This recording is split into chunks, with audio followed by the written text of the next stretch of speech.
Hello, I am Mystic Orange and this is video hashtag 454.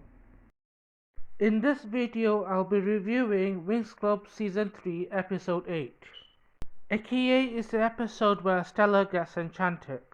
I've already reviewed Episode 6, so do check that out.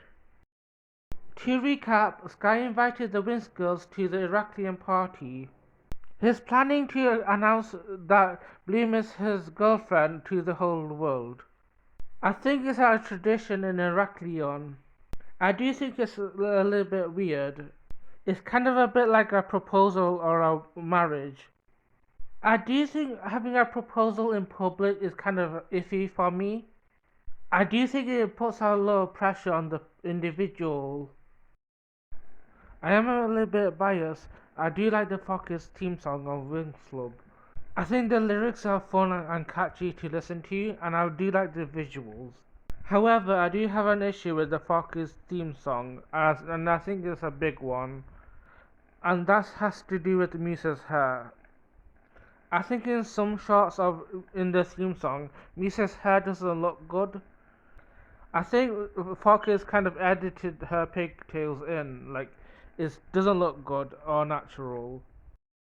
The first scene we have is the Winx and the Specialist being on the ship. And on the ship, Bloom is having nightmares about having Enchantix. So Bloom is kind of insecure about earning her Enchantix because in her eyes, everyone from Domino is long gone forever. However, it does make me question, is everyone gone from Domino forever? Like, couldn't she not save Daphne, who is from Domino as well? Like, fast forward in the future, in season 5, Daphne is back to life again. And what if other Domino people have migrated to other planets? What about those people? Like in the real world, Russia bombed Ukraine, but there are still Ukrainian people in the UK as well, like the footballers. So I imagine the same for Domino as well. So back in the dream, I'm glad in the Focus dub they cut off the part where Layla shows up in the end. I do think the scene is a little bit too comical for the scenario where it's supposed to be serious. The next scene we have is the Winx showing up with their ball gowns. I think they look really gorgeous in every dress they're wearing. I think my favorite dress of them all is probably Misa's. I love the intricate details and I can see the Eastern Asian influences. I also love her hair as well, it's all straight and long. I also love Layla's outfit as well. I think hers like my second favorite, especially with the tassels in her around her neck. I think Bloom's dress looks really cute as well on her. It gives off like a innocent princess vibe, which she dreams of. I think to her it's like her inner childhood dream come true. I also can imagine a lot of girls relating to Bloom as well, like maybe they always wanted to be a princess or a fairy or something. I also like the other girls' dresses. Flora's one gives me cottagecore vibes, and I think it suits her as well. It looks really sweet and dainty. And Stella's one, she's wearing the same dress she wore in her princess ball. It looks really beautiful on her. I do have a little bit of a criticism of the outfits though. While they are beautiful, I do think there's overuse of pink. I do like Bloom and Techno differing a little bit of being blue and green. I think it's easier to differentiate from those two. Maybe I would have preferred Stella dress being in orange, which is her color. In the next scene, I think they introduce kings and queens from different worlds. The first kings and queens we meet are from Romulus. I love their design so much, they look so regal and beautiful. I wonder if Romulus has an African influence to it, giving the design of the king and queen. They're just so magnificent. Then we get King Radius, Cassandra and Chimera. I hate them all. They ruined Stella's life and they better die. Cassandra looks like a clown in her dress. However, I do like Chimera's dress though. I think it looks really good, especially the red and the blues. And I also like her lipsticks. It just makes her look seductive. As for Radius, I do like the orange in him, giving him that he represents the sun. The next royals we have is King Erendor, Queen Samara, and Prince Sky.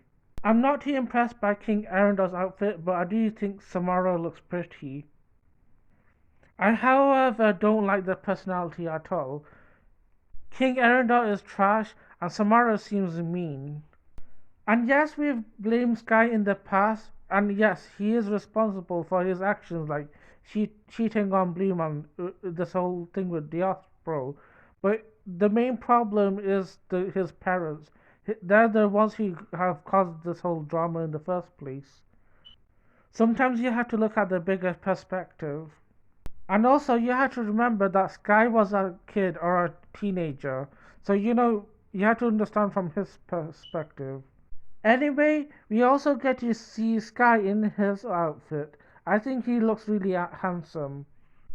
I, however, would have loved if the specialist came in their outfit. It would have been cool. Why come into the party wearing the specialist uniform? We also get to see Diaspora coming in with her outfit. She does look beautiful in her dress. It really suits her.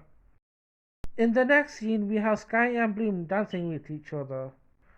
I think it looks really romantic and sweet. Sometimes I don't mind Sky and Bloom's relationship. I just wish they left the drama out of it. And I do think the Fockies are doing their best job with this relationship. I do think Dan Green and Lisa Jacqueline are the best voice actresses for these characters. In the next scene, things get crumbling down. Diaspora approaches Sky and offers a drink which she drugged. Diaspora really presented herself as a she-devil in this scene. But I do think this is a shame now because this is actually solidifies that Diaspora is a villain. But before this, she was never a villain and she was victimized by other people. Like what bad thing did she do in the past? She got cheated on by Sky, she been assaulted by Bloom, and she's been kidnapped by these wrong writers. What she really needs right now is a therapy for all of this. But drugging Sky is her first crime she committed. I do wish the writers stopped villainizing Diaspora. In the next scene we get something very terrible. Sky announces his love of his life. And guess who that is? And it's not Bloom. It's Diaspora. This is why I hate public proposals. This is what happens. I feel so sorry for Bloom. She is heartbroken now. You must understand what's going through her head right now. Like Sky made a promise to her that he will choose her. So it must be a total shock to them that Sky announced that Diaspora is his love of his life. So to them, this is a scummy move. We do get a zoom in shot to his eye, where we see the mark of Valtar. This really means that Valtar is behind all of this. It's the same mark that they put on Radius.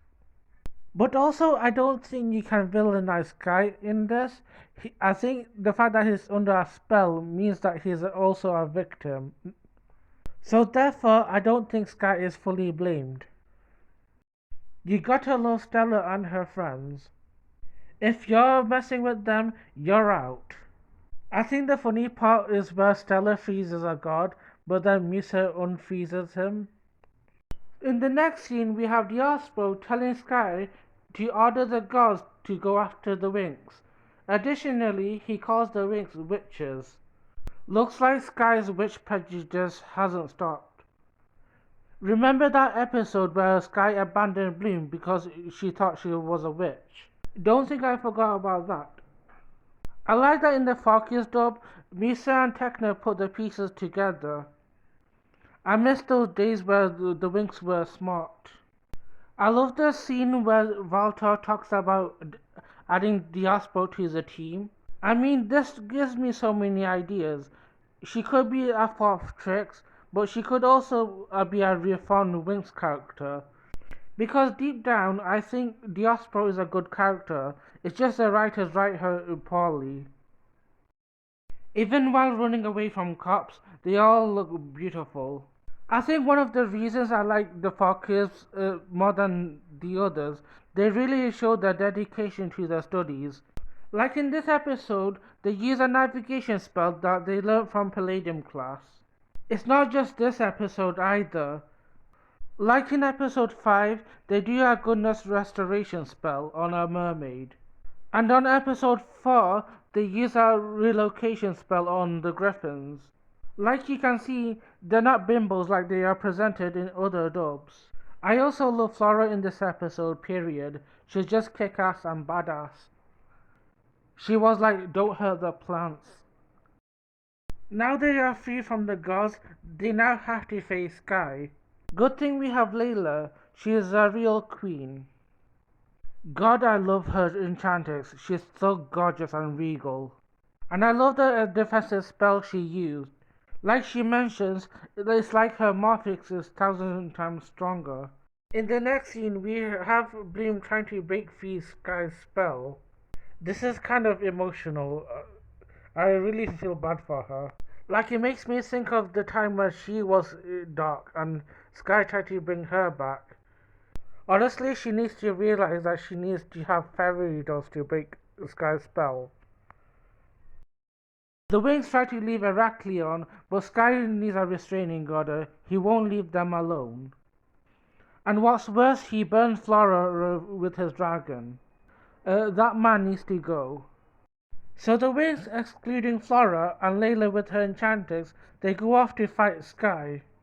But it looks like Diaspro is too much of a coward to fight them. So she's letting Sky do it for her. The specialists help Flora to get on the ship. There are some things that are forgivable, but there's one thing that I can't forgive. Sky shot Brandon in his shoulder. I don't care if you're drugged or not, you do not attack your best friend. Brandon definitely did not deserve that at all. I also love Techna's line delivery, Flying Lizard Brigade. And I would consider Techna being one of the funniest characters. We then get a full-on battle with the dragons. The Winx try to distract the dragons, but good thing we have Layla to save the day with her Enchantix. Sky chases Bloom in the sky with his dragon, but he just doesn't have it takes to defeat Bloom. In the next scene, a dragon tries to go after Radius, Cassandra, and Chimera. And Cassandra does a heinous thing by abandoning King Radius by leaving with the ship. So indirectly, she wanted to kill off King Radius. I kind of see why Cassandra wanted to do it.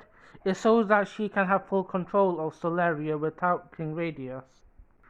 So it's a small way of saying, get out of my way. Cassandra is truly a witch. So in the next scene, King Radius screams out for help. He was about to die on that day. But luckily we have Stella to save her father. And because Stella saves her father, she earns her Enchantix. After all the things she's been through, she truly deserves it. And I do think saving her father means a lot to Stella, because I think he is one of the most important things to her life. Like Luna isn't around, if she lost Radius, that's like really sad for her. Do you wish that Queen Luna was present in these times of need?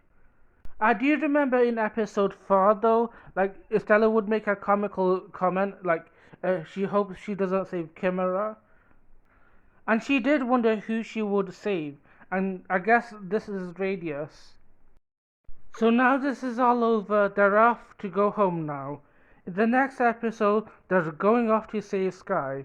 I won't be covering that episode though. By the way, I did forget to describe the outfit of Stella. I think she looks really beautiful. I love the orange, blues and pinks. I also love her wings. She is truly gorgeous. Anyways, if you like this video and want more videos from me, make sure to like, share and subscribe and have a lovely day.